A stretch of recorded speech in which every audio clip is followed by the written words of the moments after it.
Hello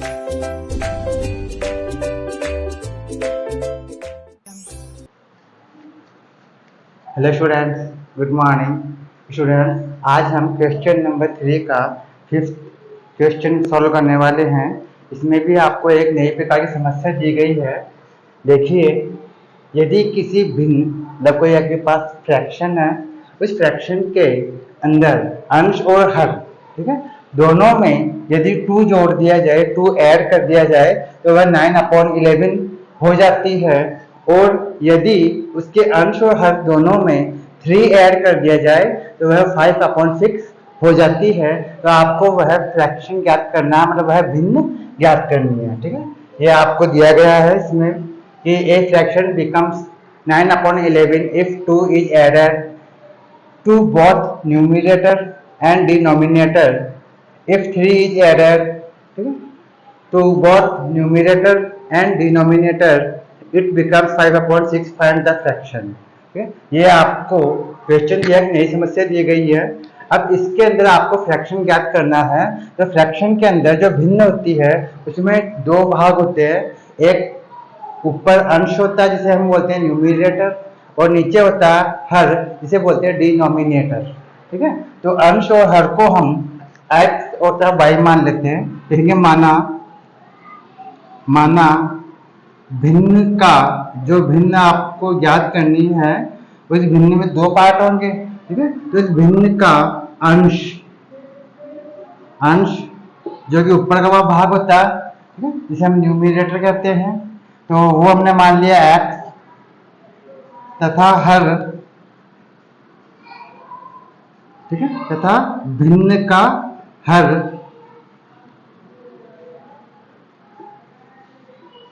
हमने मान लिया y है। अब अंश तो आपने x मान लिया, हर आपने y मान लिया, तो भिन्न क्या हो जाएगी इनको मिलाने पर। अतः जो भिन्न हो गया आपके पास में जो फ्रैक्शन होगा, जिसको किस प्रकार लिखा जाएगा, तो हम लिखेंगे x/y। अतः भिन्न आपके पास हो जाएगी x/y। अब लिखेंगे पहली शर्त के अनुसार, मतलब अकॉर्डिंग टू फर्स्ट कंडीशन। अब फर्स्ट कंडीशन में क्या दिया गया है आपको, इसमें दिया गया है यदि अंश तथा हर दोनों में 2 जोड़ दिया जाए, 2 को ऐड कर दिया जाए तो वह 9/11 हो जाती है। ठीक है, ये फर्स्ट कंडीशन है। तो लिखेंगे अकॉर्डिंग टू फर्स्ट कंडीशन, पहली शर्त के अनुसार। इस साफ रहते हैं ऊपर। ठीक है,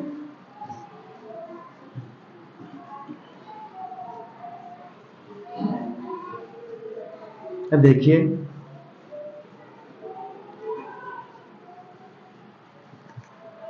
पहली शर्त के अनुसार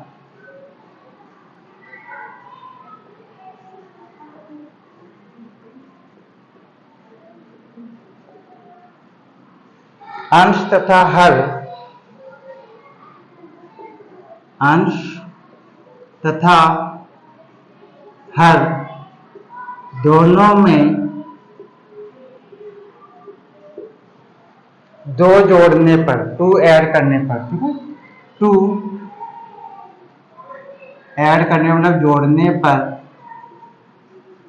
कितना प्राप्त होता है आपको, 9/11। ठीक है, तो जोड़ने पर 9/11 प्राप्त होता है।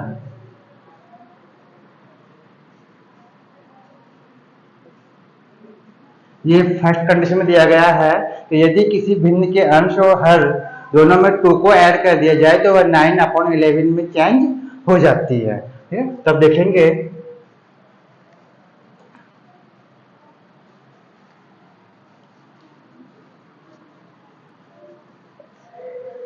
तो यहाँ पर दोनों में हम 2 ऐड कर देते हैं, तो लिखते हैं x+2 और y/2। दोनों में मैंने 2 ऐड कर दिया तो ये हो जाएगा 9/11 according to condition, first condition. ये पहली शर्त में ये दिया गया है कि जो आपने जो भिन्न मान रखी है उस दोनों के अंदर अंश में और हर दोनों में अगर 2 को ऐड कर दिया जाए तो वह 9/11 में चेंज हो जाती है। ये 9/11 आपको प्राप्त हो जाता है। तो ये आपके पास समीकरण बन गया। अभी समीकरण को हम क्रॉस मल्टीप्लाई करके सिंपल फ्रैक्शन के रूप मतलब सिंपल फॉर्मेट में चेंज कर लेंगे हम। किस प्रकार चेंज करेंगे देखिए, 11 का मल्टीप्लाई होगा तो क्या होगा 11x प्लस 11 का मल्टीप्लाई 2 से करेंगे कितना होगा 22, और 9 का मल्टीप्लाई करेंगे यहाँ पर 9y प्लस 9 का मल्टीप्लाई 2 से करेंगे तो 18। इस तरह से हमने वज्र गुणा कर लिया, क्रॉस मल्टीप्लाई कर लिया। अब इस 9y के साइड लेके आते हैं बाएं पक्ष में, हो गया 11x minus 9y is equal to, यहाँ हो गया 18 और यहाँ हो गया माइनस का 22। जो नंबर थे उनको एक साइड कर लिया दाएं पक्ष में। अब देखिए आगे, यहाँ हो गया 11x minus 9y is equal to minus का 4। इस तरह से आपके समीकरण नंबर 1 बन गया। ठीक है, कोई दिक्कत है समीकरण 1 के अंदर। अब हम आते हैं सेकंड कंडीशन पर, दूसरी शर्त के अनुसार। दूसरी शर्त में ये दिया गया है, यदि किसी भिन्न के अंश तथा हर दोनों में 3 को ऐड कर दी जाए, 3 ऐड कर दिया जाए तो वह 5/6 में चेंज हो जाती है। रहेंगे दूसरी शर्त के अनुसार, दूसरी शर्त के अनुसार। ठीक है, क्या दिया गया, अंश तथा हर, अंश तथा हर दोनों में 3, ठीक है, जोड़ने पर यानी ऐड करने पर 5/6 प्राप्त होगा या प्राप्त होता है। ठीक है, ये आपको दिया गया है कि वो भिन्न 5/6 में चेंज हो जाती है। ठीक है, अब देखिए इस सेकंड कंडीशन के अनुसार हम हमारी जो भिन्न थी x/y, दोनों के अंदर अंश और हर दोनों में हम 3 को ऐड करेंगे, इक्वल टू 5/6 प्राप्त होना चाहिए। इस तरीके से तो समीकरण बन जाएगा हमारा आपके पास भिन्न क्या थी, आगे बात भिन्न थी x/y। अब दूसरी शर्त के अनुसार दोनों में 3 ऐड करने पे कितना प्राप्त होता 5/6। तो यहाँ ऊपर भी ऐड कर दो 3 और नीचे भी आप 3 ऐड कर दो तो आपको 5/6 प्राप्त होगा। ये आपके दूसरी कंडीशन में दिया गया है।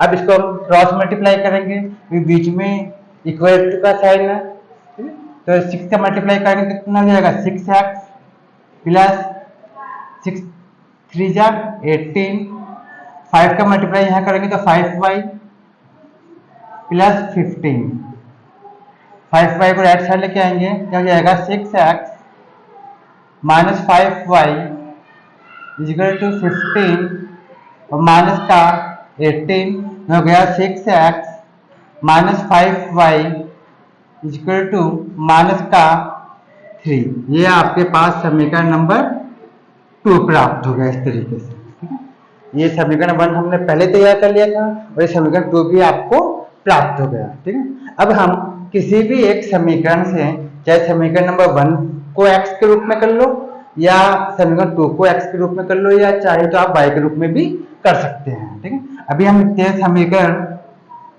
2 से। ठीक है, अभी हम लिखते हैं समीकरण 2 से। ठीक है, इसको हम x के रूप में कर लेते हैं, तो यह हो जाएगा 6x इजिकल टू 5y को राइट साइड लेके जाएंगे, किसकी जगह प्लस का हो जाएगा, फिर प्लस का 5y और माइनस का 3 एजिटी जैसे कैसे, तो x इजिकल टू हो जाएगा 5y माइनस 3/6। ये आपके पास आ गया समीकरण नंबर 3। ठीक है, कोई दिक्कत है यहाँ तक? ठीक है, अब समीकरण 3 से जो x का मान आपको प्राप्त हुआ है, ये जो मान है x का, ये हम समीकरण नंबर 1 में पुट कर देंगे, क्योंकि समीकरण 3 और समीकरण 2 में तो कोई डिफरेंस है ही नहीं, क्योंकि समीकरण 2 से ही हमने समीकरण 3 बनाया है, इसी को एक्स के फॉर्मेट में हमने चेंज किया। अब इस मान को हम समीकरण नंबर 1 में पुट कर देंगे। लिखेंगे समीकरण 3 से x का मान समीकरण 1 में रखने पर या स्थापित करने पर, ठीक है, एक ही बात है, स्थापित करना है, रखना, स्थापित करने पर। अब देखिए साफ कर देते हैं, यहां तक कोई दिक्कत है आपको? ठीक, हाँ, समय 3 था 11x minus 9y equal to minus का 4। ये आपके पास समीकरण नंबर 1 था। इस तरीके से इसमें समीकरण 3 से जो आपने x का मान ज्ञात किया है, ये x का मान यहाँ पर x के स्थान पर स्थापित कर देंगे। यहाँ हो जाएगा 11 का 11, x का मान आपके पास में है 5y माइनस 3 अपॉन 6। कोई दिक्कत है यहाँ तक? अब माइनस का 9y it is equal to minus का 4। ठीक है, अब 11 का मल्टीप्लाई करेंगे पहले, यहाँ जाएगा 55y माइनस 33 अपॉन 6 और माइनस का 9y अपॉन 1 मान सकते हैं हम नीचे, इक्वल टू माइनस का 4। ये समीकरण नंबर 3 है, इसको हम साइड में लिख देते हैं, भी हमारे काम आएगा ये। तो यहाँ पे लिख लेते हैं हम x इक्वल टू है 5y माइनस 3 अपॉन 6 है। ठीक है, इसको बाकी को साफ कर देते हैं पहले। यहाँ तक कोई दिक्कत है आपको? ठीक है, अब देखिए आगे हम एलसीएम लेंगे। यहाँ पर एलसीएम हो जाएगा आपके पास में 6 हो जाएगा, 6 का मल्टीप्लाई करेंगे और डिवाइड करेंगे 6 में, तो 1 टाइम 1 का मल्टीप्लाई करेंगे ब्रैकेट से एजिटी आ जाएगा। इस तरीके से 55y माइनस 33 माइनस 1 का डिवाइड करेंगे तो 6 आएगा, 6 का मल्टीप्लाई करेंगे 9 से तो 54y इक्वल टू माइनस का 4। ठीक है, अब ब्रैकेट सॉल्व करेंगे अपन, हो जाएगा 55y माइनस 33 माइनस का 54y upon 6 equal to minus का 4। अब देखिए यहाँ पे 55y है और यहाँ माइनस का 54y भी है, इन दोनों में क्या होगा? सब्ट्रैक्शन होगा। सब्ट्रैक्शन करने पर मतलब घटाव करने पर आपको प्राप्त होगा 1y, एक y बच जाएगा आपके पास में। ये 55 और यहाँ 54 है, दोनों की साइन डिफरेंट है, इसलिए दोनों में क्या होगा? सब्ट्रैक्शन होगा, मतलब घटाव होगा। यहाँ बच जाएगा y, तो y minus 33 upon 6 equal to minus 4 upon 1। अब क्रॉस मल्टीप्लाई करेंगे दोबारा से हम, तो 1 का मल्टीप्लाई क्या होगा? y और 33 से, तो 1 का मल्टीप्लाई करेंगे y से, तो y का y माइनस 33 का 33 इक्वल टू, अब 6 का मल्टीप्लाई किससे होगा? 4 से, यह हो जाएगा माइनस का 24। ठीक है, अब 33 को राइट साइड लेके जाएंगे, जो मुझे y की वैल्यू याद करनी है इसलिए। ठीक है, यहाँ जाएगा y इक्वल टू 33 और माइनस का 24। 33 अभी माइनस का है, राइट साइड जाने पर प्लस का हो जाएगा, तो y इक्वल टू जाएगा आपके पास में कितना हो जाएगा? यहाँ पर 9। कितना प्राप्त हो गया? 9। तो y की वैल्यू कितने प्राप्त हुई? 9। अब y का मान हम समीकरण नंबर 3 में रखेंगे तो आपको x का भी मान प्राप्त हो जाएगा। लिखेंगे y इक्वल टू 9 या y बराबर 9 समीकरण 3 में रखने पर, समीकरण 3 में रखने पर। समीकरण 3 क्या था हमारा? तो मैंने पहले से राइट साइड लिख दिया था, यह लिख दिया था पहले से। तो समीकरण 3 था आपके पास में x equal to 5y minus 3 upon 6, यही था समीकरण नंबर 3। ठीक है, ये लिख दिया था यहाँ पर। अब यहाँ पर y के स्थान पर y की वैल्यू पुट करेंगे तो सॉल्व करने पर आपको x की वैल्यू प्राप्त हो जाएगी। तो हम यहीं कर लेते हैं साइड में, ठीक है। तो यहाँ हो जाएगा x इजकल टू 5y का अर्थ हो गया 5 इंटू वाई की वैल्यू, y का मान कितना 9, तो 5 इंटू 9 -3 अपॉन 6। यहाँ हो जाएगा x इजकल टू 45 -3 अपॉन 6। तो हो जाएगा x इजकल टू 45 में से 3 माइनस करेंगे तो कितना आएगा 42 अपॉन 6। तो 6 का डिवाइड करने पे प्राप्त हो जाएगा आपको 7। कितना प्राप्त हुआ 7। तो लेंगे अतः भिन्न क्या जाएगी, मतलब अंश तो क्या हो गया आपके पास में, अंश तो हो गया आपके पास में x इजकल टू 7 तथा हर हो गया, हर की जो वैल्यू है y जिसको हमने मान रखा था वो हो गई 9 तथा और अभिष्ट भिन्न, इसलिए जो भिन्न होगी, जो फ्रैक्शन होगा, जिसको हमने क्या कहा था x अपॉन वाई, तो x अपॉन जो y है फ्रैक्शन वो हो जाएगा 7 अपॉन 9, ठीक है। इस तरीके से ये आपका आंसर प्राप्त हो गया 7 अपॉन 9, ठीक है। तो मैं समझता हूँ शायद समझ में आ गया होगा आप लोगों को, ठीक है। कोई दिक्कत है इसमें, ठीक है। अब देखिए आगे, अब हम क्वेश्चन नंबर 6 पे आते हैं, नेक्स्ट क्वेश्चन पर। इसमें भी आपके पास एक नई प्रकार की समस्या है। देखिए इसमें क्या है कि 5 वर्ष बाद जेकब की आयु उसके पुत्र की आयु से 3 गुनी हो जाएगी, ठीक है। ये तो हो गई फर्स्ट कंडीशन। सेकंड कंडीशन दी हुई है कि 5 वर्ष पूर्व जेकब की आयु उसके पुत्र की आयु की 7 गुनी थी, तो उनकी वर्तमान आयु क्या है, ठीक है।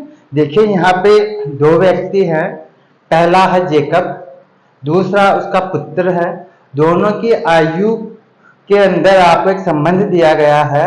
उस संबंध के आधार पर हम पहले समीकरण तैयार करेंगे और समीकरणों को प्रतिस्थापन विधि से हल करके दोनों की वर्तमान आयु ज्ञात करेंगे। यहाँ पर आपको वर्तमान आयु ज्ञात करनी है दोनों की, कौन कौन, एक जेकब और एक उसका पुत्र, ठीक है। तो लिखेंगे माना जेकब की वर्तमान आयु, वर्तमान प्रेजेंट टाइम में वर्तमान आयु, जो प्रेजेंट में भी इसकी जो एज है वो हमने मान ली x वर्ष, तथा पुत्र की वर्तमान आयु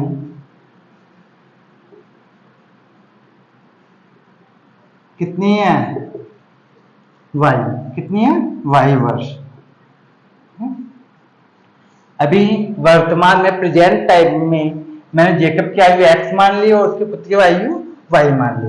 अब फर्स्ट कंडीशन क्या दिया गया है, फर्स्ट कंडीशन में दिया गया है 5 वर्ष बाद, मतलब आफ्टर 5 इयर्स जेकब की आयु उसके पुत्र की आयु से 3 गुनी हो जाएगी। ये फर्स्ट कंडीशन आपको दी गई है, ठीक है। देखेंगे पहली शर्त के अनुसार, बहुत अच्छा प्रश्न है। तो पहली शर्त के अनुसार 5 वर्ष बाद, 5 वर्ष पश्चात, ठीक है, जेकब की आयु,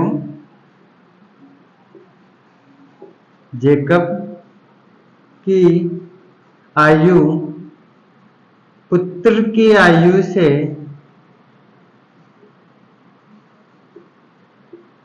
3 गुनी होगी। कितनी गुनी, 3 गुनी हो जाएगी, ठीक है। अब थोड़ा इसको ध्यान से मैंने इधर देखिए, मान लीजिए ये है जेकब, ठीक है, ये है उसका पुत्र, इन दोनों की प्रेजेंट टाइम में अभी की जो आयु है वो हमने मान रखी है x और इसकी हमने मान रखी है y। ठीक है, थोड़ा समझते हैं हम इसको। जेकब की आयु अभी क्या है x है, पुत्र की आयु क्या है y है, ये अभी की आयु है वर्तमान, ये वर्तमान आयु है। अब 5 वर्ष पश्चात, क्योंकि इसमें दिया गया 5 वर्ष पश्चात, ठीक है, आफ्टर 5 years, तो जेकब की आयु 5 वर्ष बाद कितनी होगी, तो आप कहेंगे x+5 होगी। कितनी होगी, x+5 होगी। ऐसे ही 5 वर्ष बाद उसके पुत्र की भी आयु बढ़ेगी, तो अभी उसकी आयु प्रेजेंट में y है, तो 5 वर्ष बाद उसकी आयु कितनी जाएगी, y+5। ठीक है, जैसे मान लीजिए अभी आपकी आयु 15 वर्ष है, तो 5 वर्ष बाद आपकी आयु कितनी जाएगी, 20। इसे ज्ञात किया आपने अभी प्रेजेंट एज में, अभी प्रेजेंट में आपकी जो आयु है उसमें आपने 5 ऐड कर दिया, तो 5 ईयर बाद की आपकी एज आ गई। तो ऐसे ही जेकब की आयु होगी x+5 और इस पुत्र की आयु होगी y+5। अब अभी कौन सी आयु ज्यादा है, तो भैया पिता की आयु ज्यादा होगी।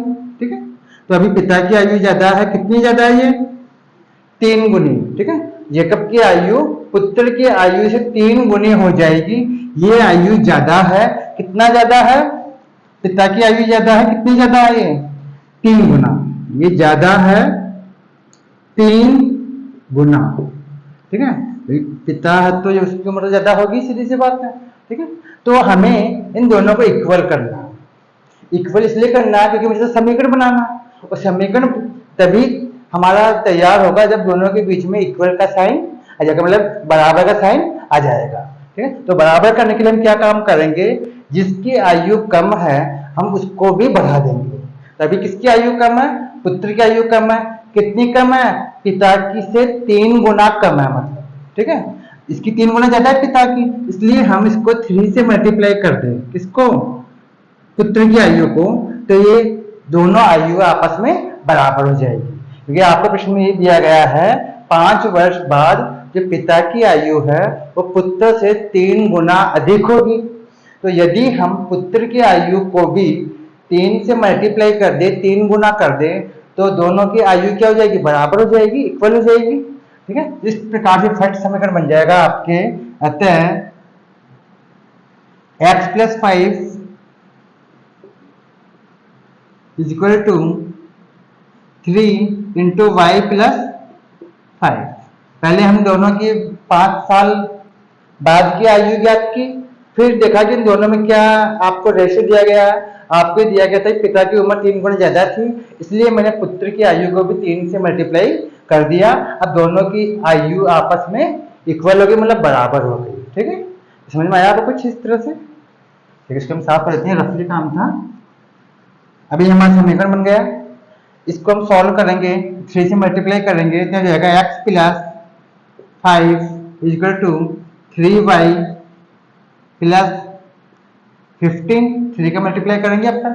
ठीक है, तो यहाँ हो गया 3y को यहाँ लेके जाएंगे तो जाएगा x-3y इक्वल टू 15 -5। तो हो गया x-3y इक्वल टू हो जाएगा 10। ना हो गया, 10 हो गया। ये आपके पास समीकरण नंबर 1 प्राप्त हो गया। कोई दिक्कत है आपको यहां तक, समझ में आ गया? ठीक है, अब हम आते हैं आगे।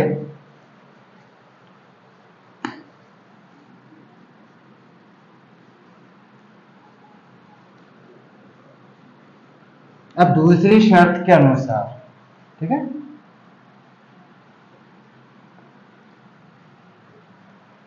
अब लिखेंगे दूसरी शर्त के अनुसार, अकॉर्डिंग टू सेकंड कंडीशन।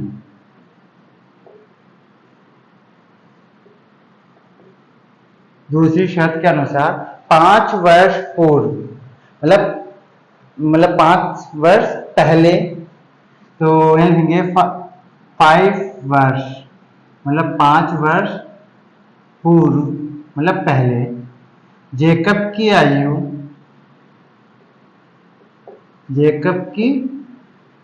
आयु पुत्र की आयु से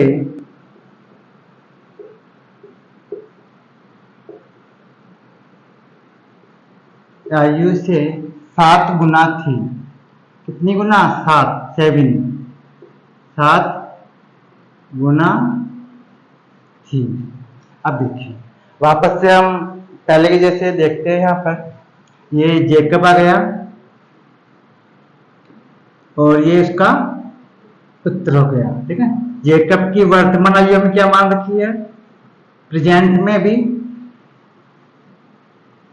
प्रेजेंट आयु अभी क्या मान रखी है जेकब की? x। पुत्र की क्या मान रखी है हमने? y। ठीक है, ये वर्तमान आयु है अभी की, अभी करंट टाइम में, ये प्रेजेंट में है, मतलब वर्तमान आयु। ठीक है, x और y है जो हमने लिखा भी था यहाँ पर, शायद हम साफ कर दिया। अब 5 वर्ष पूर्व, मतलब एगो 5 ईयर्स एगो, पहले तो लिखेंगे 5 वर्ष पूर्व। तो अभी मान लीजिए आपकी एज है 15 ईयर्स, तो 5 वर्ष पहले आपकी एज कितनी होगी? तो आप कहेंगे हमारी एज थी 10 ईयर, 10 साल। ठीक है, तो ऐसे ही आपको 5 वर्ष पहले की आयु याद करनी है। इन दोनों में से 5 कम कर देंगे तो हो गया x माइनस 5 और यह हो जाएगा y माइनस 5। दोनों की हमने एज याद कर ली 5 साल पहले की। ठीक है, जेकब की आयु कितनी जाएगी? x माइनस 5 5 साल पहले, और पुत्र की आयु हो जाएगी y माइनस 5 5 साल पहले की एज। अब देखिए इसमें दिया गया है 5 वर्ष पहले, 5 वर्ष पूर्व, तो जेकब की आयु थी वो 7 गुना अधिक थी। किससे? पुत्र से। ठीक है, तो ये आयु ज्यादा है, पिता की आयु ज्यादा है। कितनी ज्यादा? 7 गुना अधिक है। लेकिन दोनों को अगर ध्यान से देखा जाए तो ये ज्ञात होता है कि जेकब की आयु 7 गुना अधिक है पुत्र से। ठीक है, अब हमें तो इन दोनों को बराबर करना है, तभी हमारा समीकरण तैयार होगा। इसलिए हम जो आयु आपकी कम है उसको हम 7 से मल्टीप्लाई कर देंगे, तो इन दोनों की आयु क्या हो जाएगी? इक्वल हो जाएगी, मतलब बराबर हो जाएगी। ठीक है, अगर आप चाहें तो या तो आप जेकब की आयु को 7 से डिवाइड कर दीजिए, मतलब इसके अपॉन 7 कर दीजिए, 7 से डिवाइड करने पे कम हो जाएगी ये। ठीक है, या फिर जो आयु कम है उसको बढ़ा दीजिए, जितनी कम हो उसको बढ़ा दीजिए उतना ही। तो अभी पुत्र की आयु कम थी इसलिए मैंने इसको 7 गुना अधिक कर दिया, तो ये पिता की आयु के बराबर हो गई। ठीक है, समझ में आया कुछ? तो इस तरह से आपके समीकरण तैयार हो जाएगा। यही आता है 5 वर्ष पूर्व, इसकी आयु कितनी होगी? x माइनस 5 जेकब की, तो और y पुत्र की हो गई y माइनस 5। अब आपको पता था कि ये आयु ज्यादा थी, कितनी ज्यादा थी? 7 गुना ज्यादा अधिक थी, 7 गुना अधिक थी, इसलिए बराबर करने के लिए हमने पुत्र की आयु को 7 से मल्टीप्लाई कर दिया था। ठीक है, ये यहाँ पे समझ में आ गया होगा आपको। अब देखो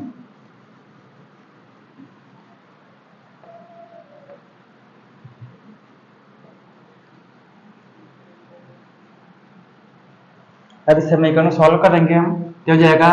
x minus 5 equal to 7y minus 35। 7y को हम लेफ्ट साइड लेके जाते हैं तो हो जाएगा x minus 7y equal to minus का 35 तो प्लस का 5 हो गया x minus 7y equal to minus का 30। ठीक है, तो इन दोनों में क्या होगा? सब्ट्रैक्शन होगा, घटाव होगा। इस तरह से आपके समीकरण नंबर 2 तैयार होगा। समीकरण 2 मतलब 2 से हो जाएगा x इजिकल टू 7y को हम राइट साइड लेके जाएंगे, हो जाएगा प्लस का 7y और माइनस 30 जेटी जैसे कैसे। और ये आपको इसको समीकरण नंबर 3 हम नाम दे सकते हैं।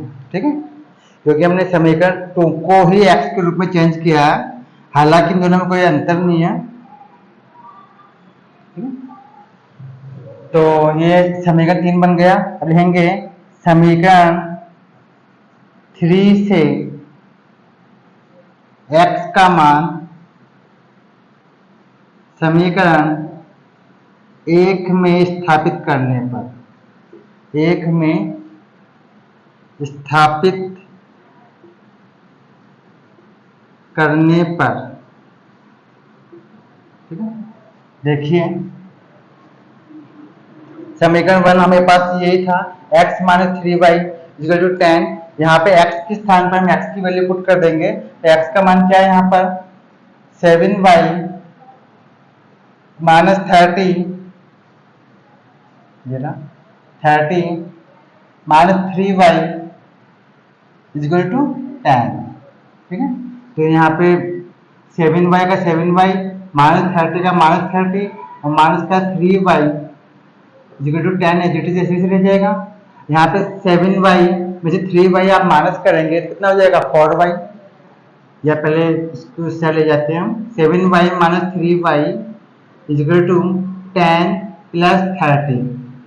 पहले 30 को हम साइड लेके आ गए ताकि दोनों नंबर्स में भी ऐड या सब्ट्रैक्शन जो होगा वो हो जाएगा, और इन वेरिएबल्स में भी जो भी होना होगा वो हो जाएगा।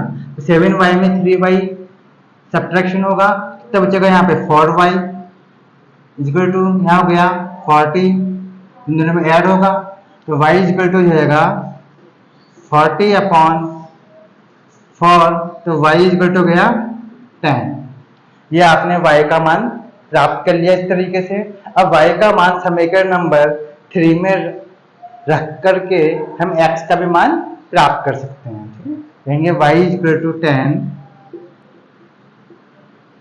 समीकरण 3।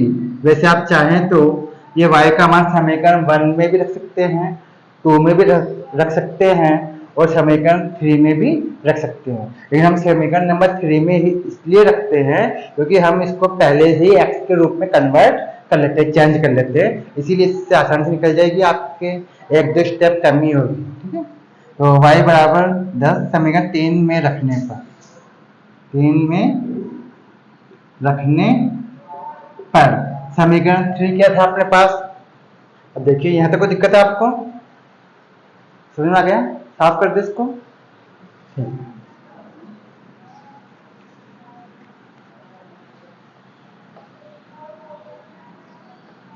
समीकरण 3 आपके पास में था x equal to 7y minus 30, तो यहाँ पे y के स्थान पे y का मान रखेंगे, तो हो जाएगा x equal to 7 into y का मान, तो y का मान हमने 10 प्राप्त किया था, तो यह हो गया 10 माइनस 30, तो यहाँ मल्टीप्लाई करेंगे कितना हो जाएगा x इक्वल टू 70 माइनस 30, तो x इक्वल टू हो गया 40, ठीक है। x का मान कितना प्राप्त हुआ आपको 40। अब आपने x किस को माना था, तो हमने x माना था जेकब की वर्तमान आयु को। ये आता है जो जेकब है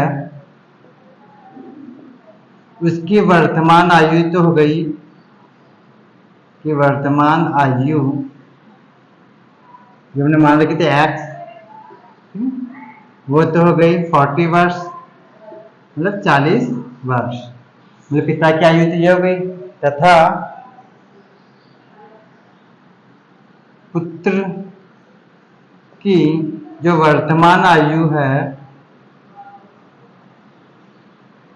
इसको हमने क्या ले रखा था y, तो y इक्वल टू हो गया 10 वर्ष। ये हमने y की वैल्यू क्या प्राप्त की है 10, जबकि x का मान कितना प्राप्त हुआ आपको 40। इस प्रकार से हमने जेकब तथा उसके पुत्र की वर्तमान आयु ज्ञात कर ली। स्टूडेंट्स में समझता हूँ शायद आपको समझ में आ गया होगा, ठीक है। नेक्स्ट क्लास में हम फिर मिलेंगे नई एक्सरसाइज के साथ। Thank you.